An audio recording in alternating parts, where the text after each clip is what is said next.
Gurudev, a powerful doubt shakes my faith and I seek a clear answer from you. We are taught that God is supreme, all-powerful, all-knowing and present everywhere. We are told that nothing moves without His will and that every event happens under His divine supervision. If that is true, then when a person commits a sinful act, who is truly responsible?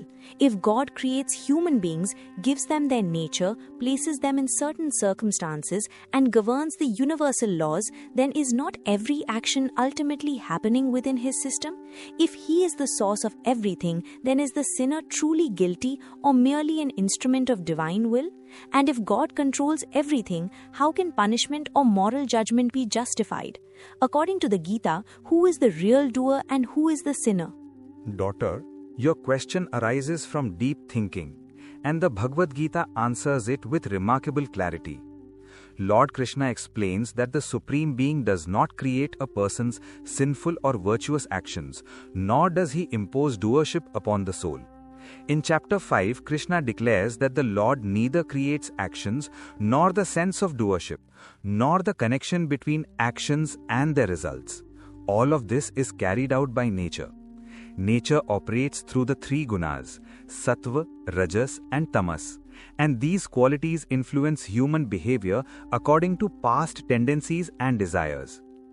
The divine provides the field of existence, the body, intelligence, conscience, and freedom, but He does not force a person to act in a particular way. The soul, when identified with the body and mind, develops ego and believes, I am the doer. From this ignorance arises desire, from desire arises action, and from action arises consequence. This chain creates both virtue and sin. God is like the sun that shines equally on all beings. The sunlight allows a fragrant flower to bloom and also allows a poisonous plant to grow. But the sun is not responsible for the nature of the seed.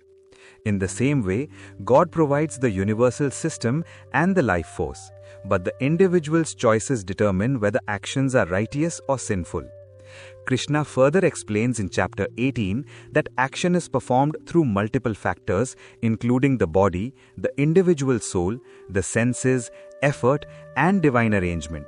Yet after giving all this knowledge, he tells Arjuna to reflect deeply and then act according to his own understanding.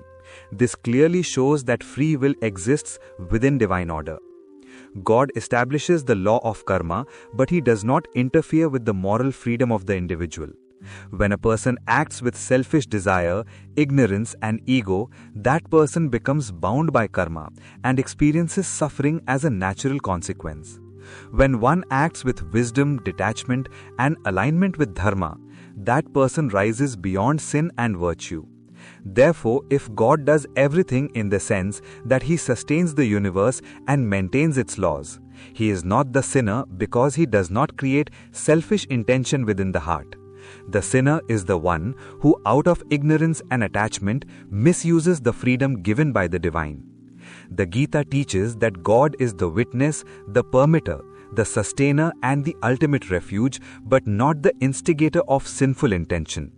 Responsibility lies with the individual who chooses action under the influence of desire and ego.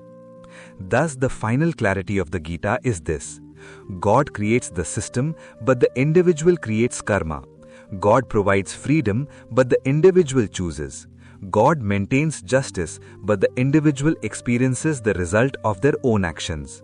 Sin is born not from God's will, but from ignorance of one's true divine nature.